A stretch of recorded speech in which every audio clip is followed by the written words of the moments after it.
Good morning.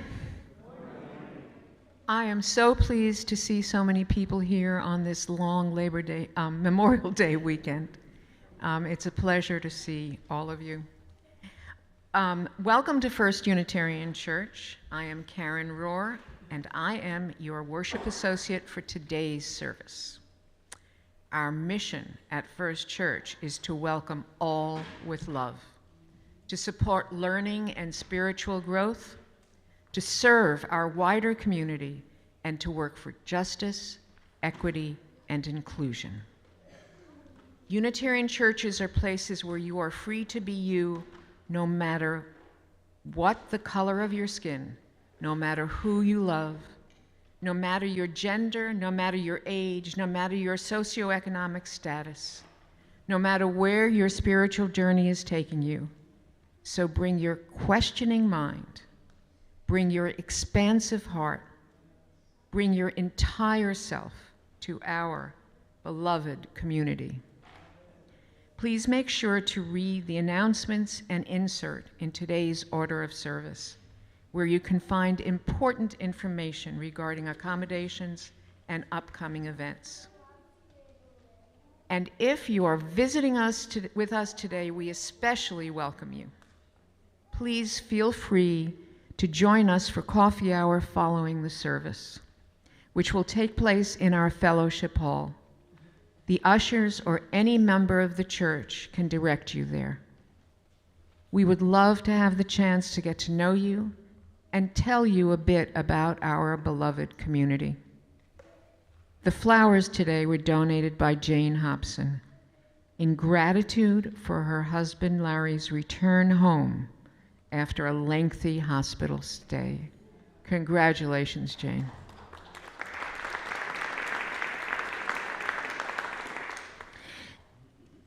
And for her grandson Holden's recovery from major surgery.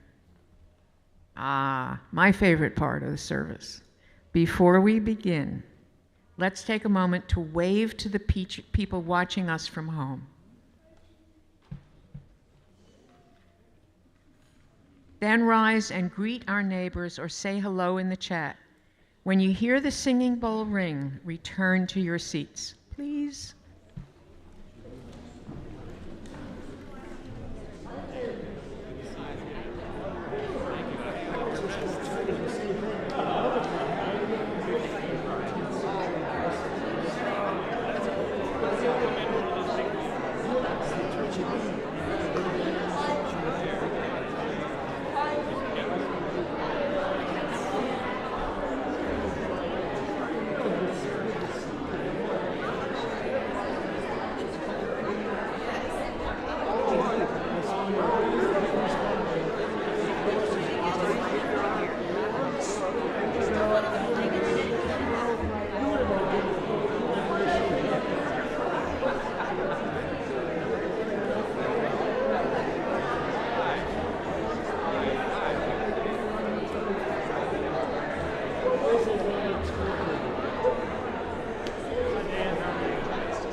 Tom?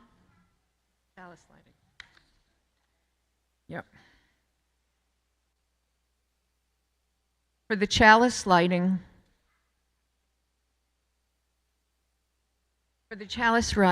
I'm going to read a poem from one of my favorite poets, Langston Hughes. Actually, I'm only going to read the beginning of it. And it's called Let America Be America Again. Let America be America again. Let it be the dream it used to be. Let it be the pioneer on the plain, seeking a home where he himself is free. America never was America to me. Let America be the dream the dreamers dreamed. Let it be that great, strong land of love. Before I turn this over, there is a pulpit announcement.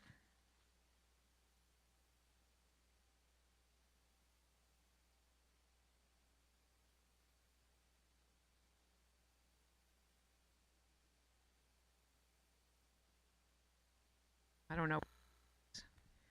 Here we go. Our annual outdoor picnic will be on Sunday, June 8th. There will be no service at church and no YouTube service that day. We will gather at 10 a.m. for a brief informal service and then enjoy the fellowship of our beloved community at the potluck. For security reasons, we do not broadcast the location of this event. So please pick up a flyer at the back of the church, of the sanctuary, or watch for an email for this information. Note, due to this event, there will be no First Sunday potluck on June 1st.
welcome. This is the First Unitarian Church of Cincinnati's This is the First Unitarian Church of Cincinnati's congregational covenant. I commit to build our beloved community, to hold myself accountable to the values of Unitarian Universalism, to love and respect all creation, to listen with an open mind and work for justice and inclusion, to have courage to change, to accept the rights and responsibilities of myself and others. I humbly covenant with you so that together we can do what I cannot do alone.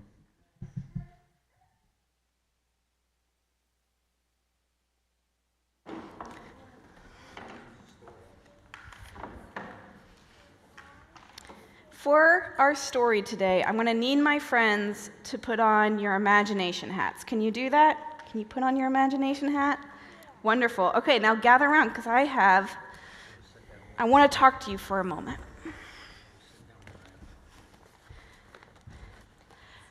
So I'm wondering who here likes baseball? Did you know that I watched a movie called Sandlot? It was about these kids playing baseball. You watched The Sandlot and it was about kids playing baseball? I love that movie. I wonder if any of our adults like baseball. Yeah, they sure do. Does anyone have a favorite team? Yeah, the Reds and the Bengals. The Reds? The Reds, yeah. Yeah. You like the Cincinnati Reds too. And you like the Bengals. That's a football team, yeah. I mean the Reds. Okay, well here's the thing. You're gonna go to the Reds game? I got to it. You already did? Yeah. Wow, that's really special. I'm glad you did because, all right, here's where I need you to put your imagination hats on. Imagination hats. I have a statement here from the governor about baseball, and I think you might not like it, but remember, we're using our imagination. The statement says, "Hear ye, hear ye. All citizens of Ohio, effective immediately, are hereby notified that baseball is now illegal within our borders. From today onward, it is absolutely forbidden to watch baseball, play baseball, or go to a baseball game. You can't even stand in your backyard with a ball and a bat. If you must, buy a frisbee or kick around a soccer ball. Don't ask why, we have our reasons, and we mean it. No matter how old you are or which team you used to root for, you will be in huge trouble and go to jail for a long time if you watch or play baseball in the state of Ohio starting today." What do you think about that? Okay, I'll throw away my baseball then. Did you know that So you're not going to play baseball? I will. You are going to play baseball, even though you might go to jail? No. I'm going to keep my pink baseball anyways. Oh, you're going to keep your baseball stuff. Maybe just hide it away? Would anyone play it? I would play it. You would play it in secret? Yeah. You're going to play it in secret? I'll play it under my bed. Under your bed? I You, will that's crazy. I'll use my bat and the bat I found, and I'll just do this. Oh, who here? Maybe I do it in my room. Would anyone go to Kentucky to play baseball then? Because then you wouldn't get in trouble. I see some adults. Yeah. Yeah. Did you know that I play baseball in my neighbor's backyard? And you play baseball in your neighbor's backyard? Well, then, would you continue to play baseball in your neighbor's backyard? Yeah. Even if you might go to jail? Jail is not in my town. Jail is not in your town. And it's not even real. It's not real. I don't think That's true. it's real. Well, this statement from the governor certainly isn't real. But you know what? There are places in the world where you can't do simple things. Maybe not play baseball, but there are places where you can't speak your mind or you can't practice your religion. Imagine not being able to practice Unitarian Universalism.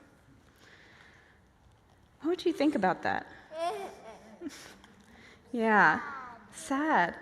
You know, that that's how it was for some of our ancestors. Do you know what an ancestor is? No. An ancestor, yeah, what's an ancestor?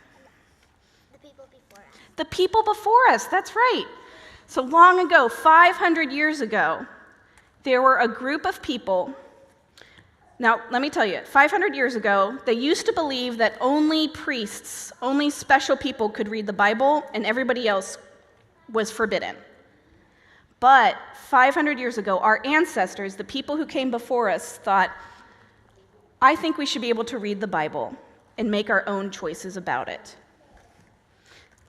That was called the Reformation. And from the Reformation came some Unitarians, our ancestors. And just like some of you when we talked about baseball, even though it was illegal for them to be Unitarians, they thought, you know what? That's okay. I'll just practice it in secret under my bed. Or some of them decided that they would go somewhere else where it wasn't illegal to be Unitarian. And some of them decided, you know what, I don't care about going to jail or being in trouble. I'm going to be a Unitarian out loud for everyone to see. And it's because of them that we are here today. So I'm really glad that we can still play baseball because I know there's a Reds game later. Yay! Yeah. And I'm really glad that we can practice Unitarian Universalism because that means we can be here today. But I wonder, what are those people who lived 100, 500 years ago? I wonder what lessons we can learn from them.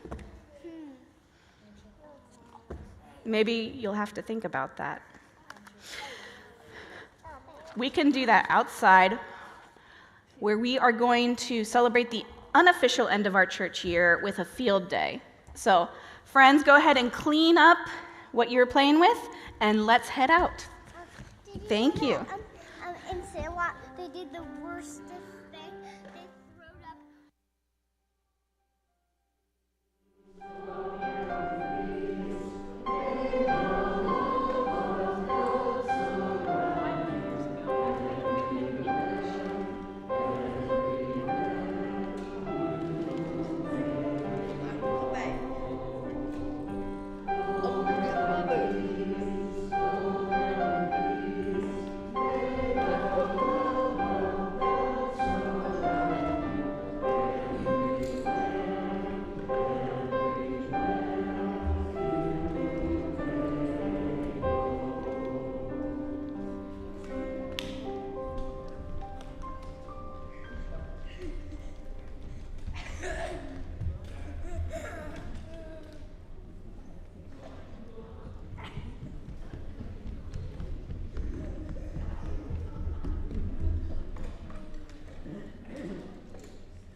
Oh, beautiful for spacious skies, for amber waves of gray, for purple mountains, majesties among the fruited plain.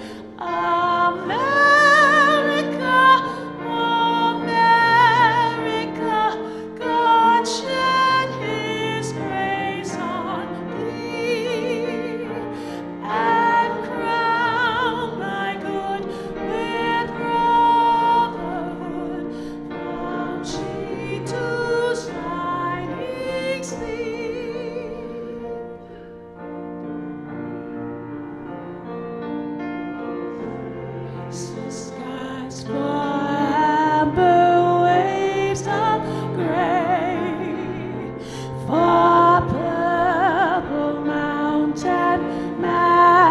majesties above the fruited plain.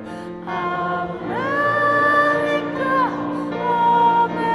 America, God shed His grace on thee, and crown thy good with brotherhood from sea to shining sea.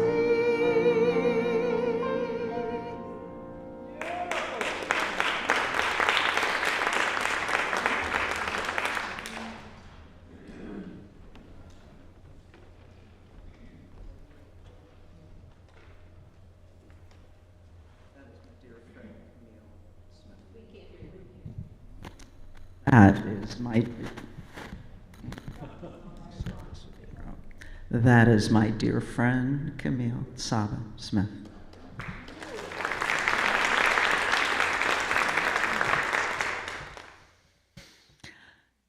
I forget which founding father said, if people understood Unitarian values, everyone would be one. Could have been John Adams, Thomas Jefferson, or John Quincy Adams, all Unitarians. Thomas Jefferson thought the country would, within a generation, become entirely Unitarian. Unitarianism is born of Enlightenment ideals, the power of human reason and logic to understand the world and solve problems, championing the idea that knowledge could be gained through systematic observation rather than relying solely on faith or tradition. According to Britannica, patriotism is a feeling of attachment and commitment to country, nation, or patria. Here, patria stands for the common liberty of a city, which can only be safeguarded by the citizens' civic spirit. Patriotism and nationalism are often taken to be synonymous, yet patriotism has its origins some 2,000 years prior to the rise of nationalism in the 19th century. Greek and Roman antiquity provided the roots for patriotism that conceives of loyalty to the Republic. It is associated with the love of law, a search for the common good, and the duty to behave justly.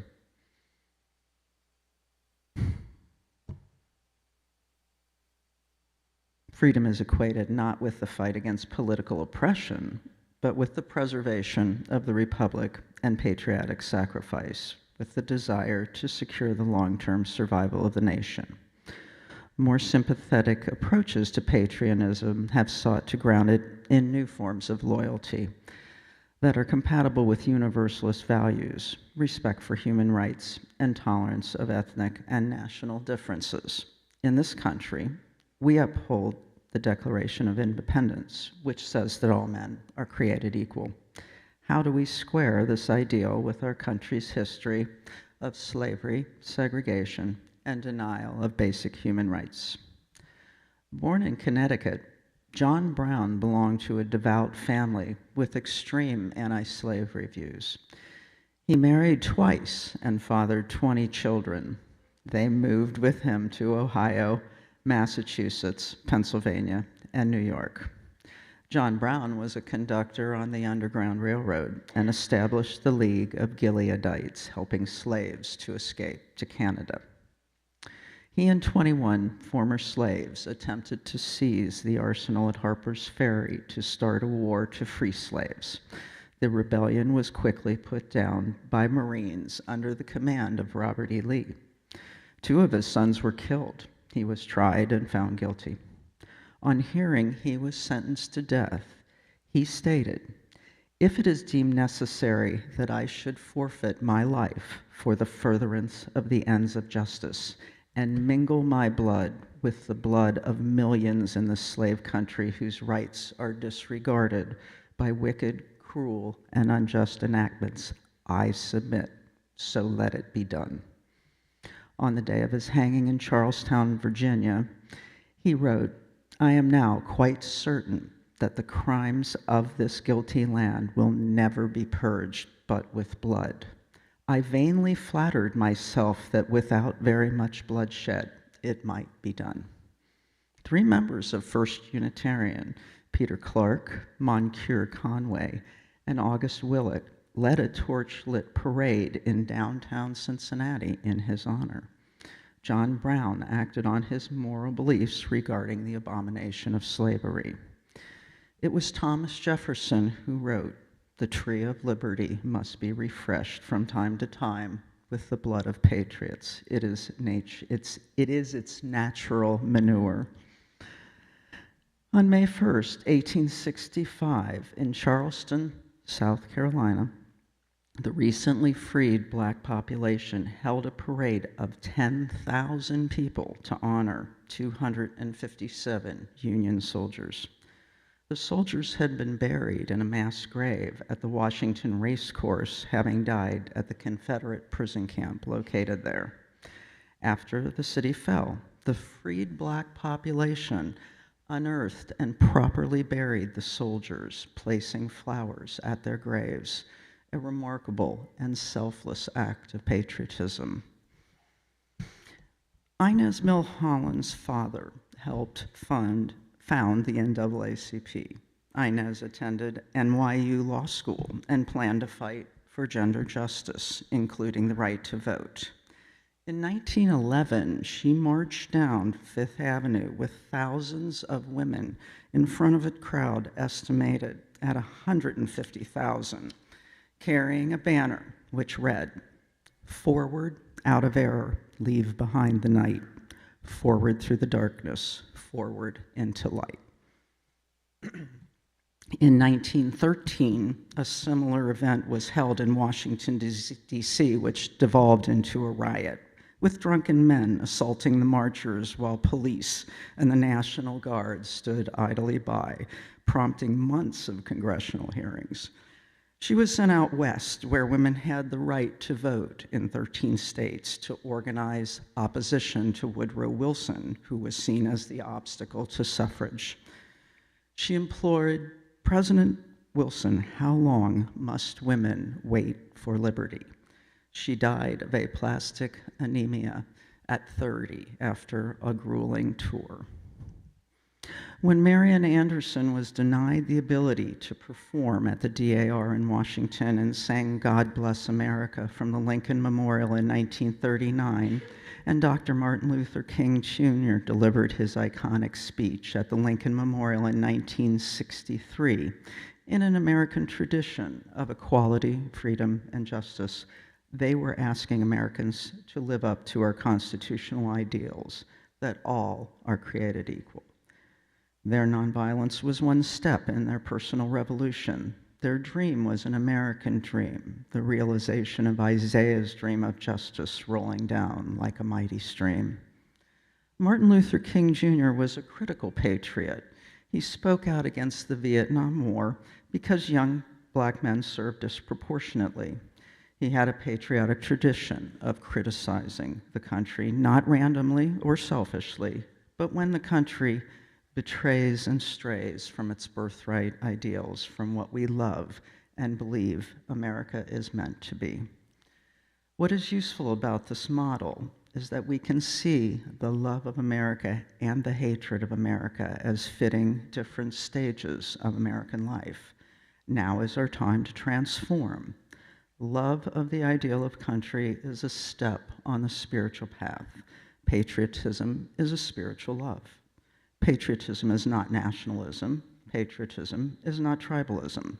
Tribalism is always about hate of the other rather than love for each other.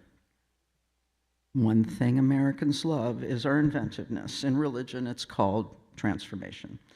America has a history of spawning transformational beliefs. The icon of this is Abraham Lincoln, a man who first failed at everything he did.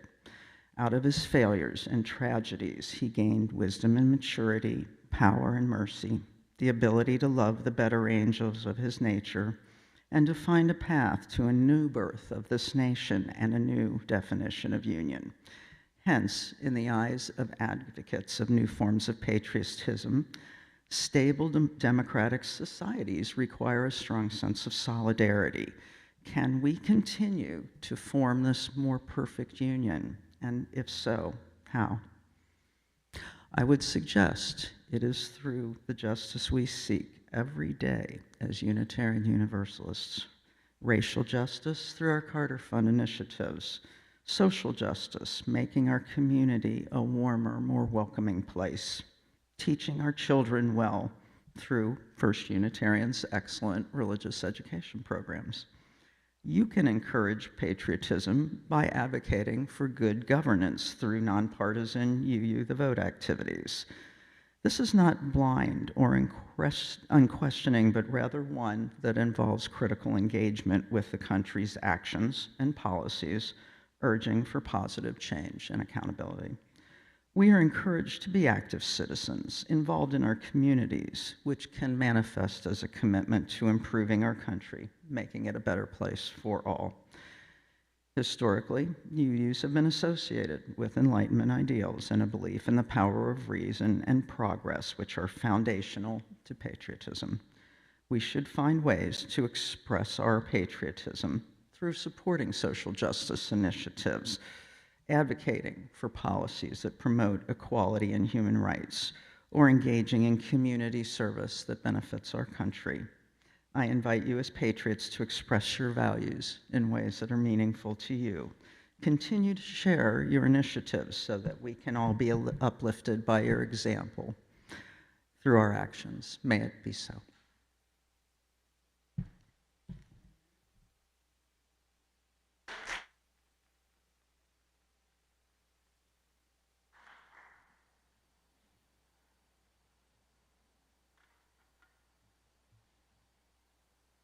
Good morning. My name is Camille Saba-Smith, and before I even start, I want to say, oh goodness, can you hear me now? Okay. We'll take my voice in my hands. What I have gathered from the short time that I've been here is that this is a room that is made for praise. Thank you, Debbie. And this song that I'm going to sing, which is backing you up, is kind of a march. When we talk about sad things, sometimes we have to walk through it. Think about the Battle Hymn of the Republic and the tune. I want you all to help me. Glory, glory, hallelujah. Again.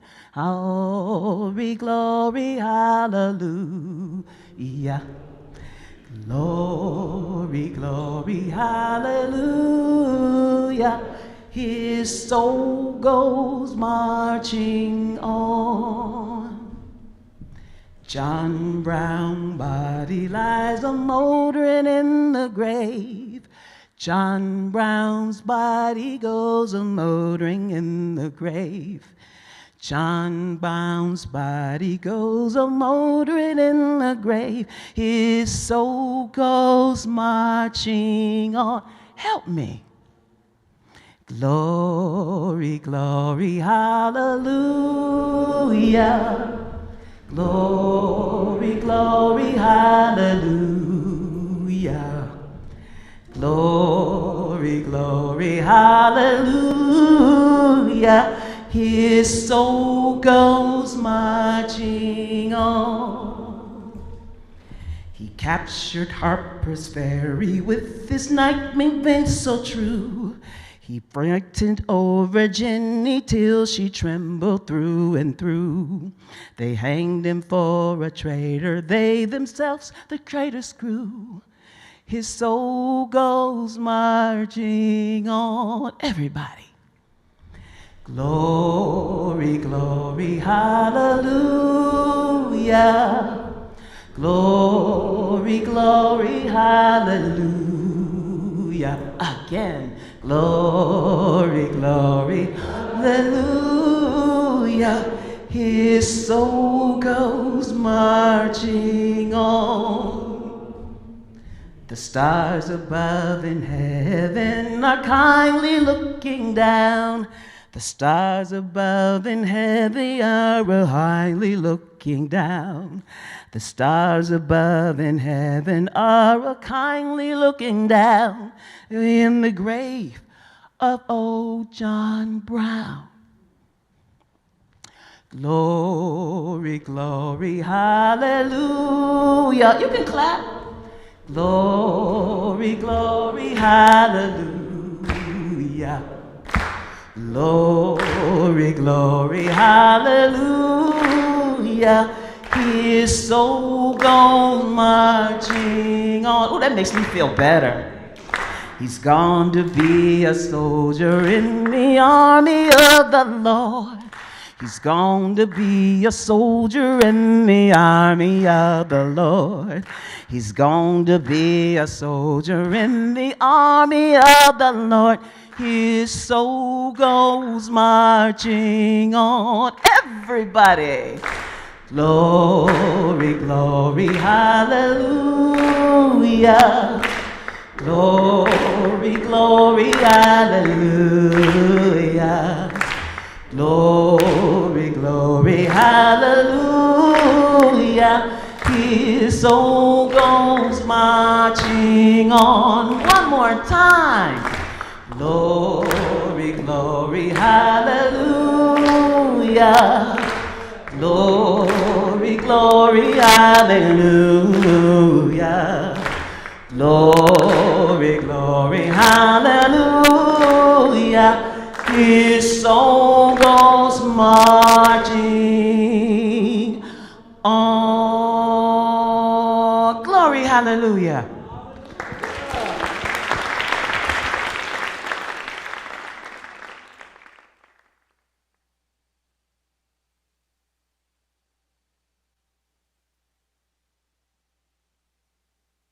Glory, hallelujah, and thank you, John Brown.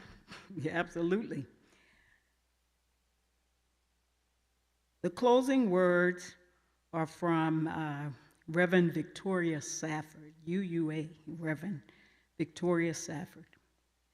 Whatever we variously believe, we are disbelievers in anything but the basic humanity of everyone, the freedom and beauty of everyone, the dignity and worth of everyone, the belonging of everyone.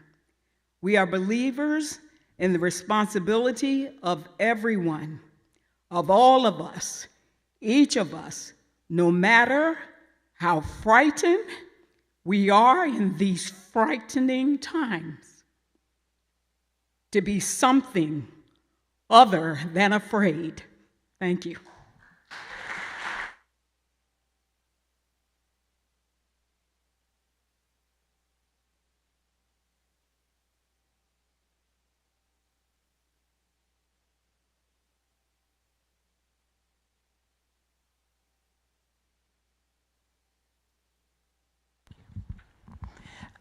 This song that I chose was so important to me because it encompasses all of the people of our country.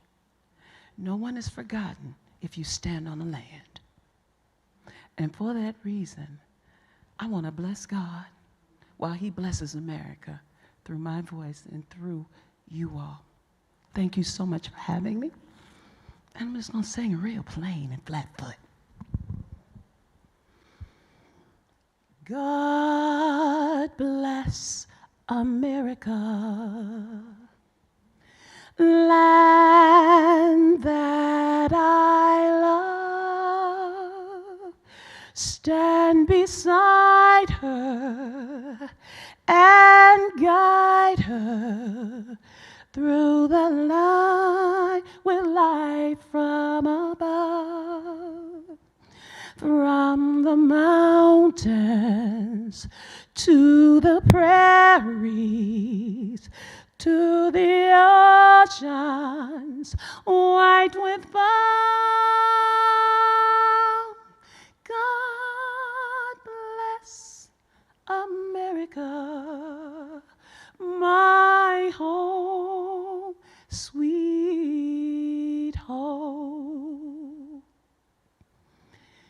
God bless America,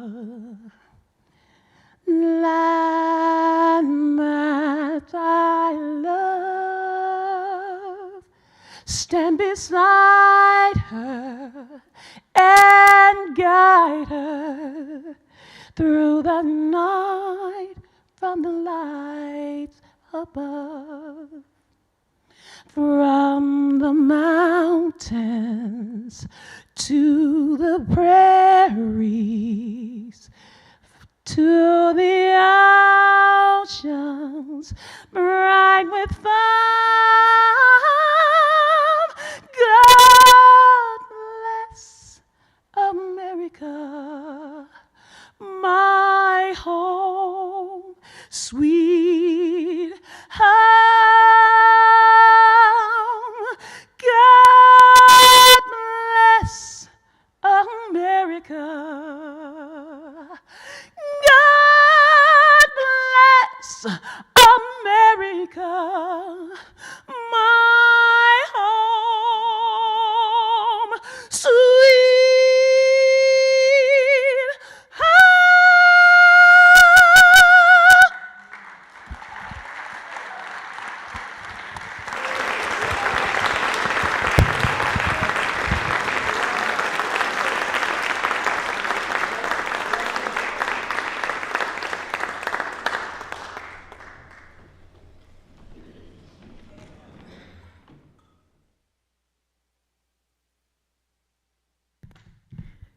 Am I on? Okay.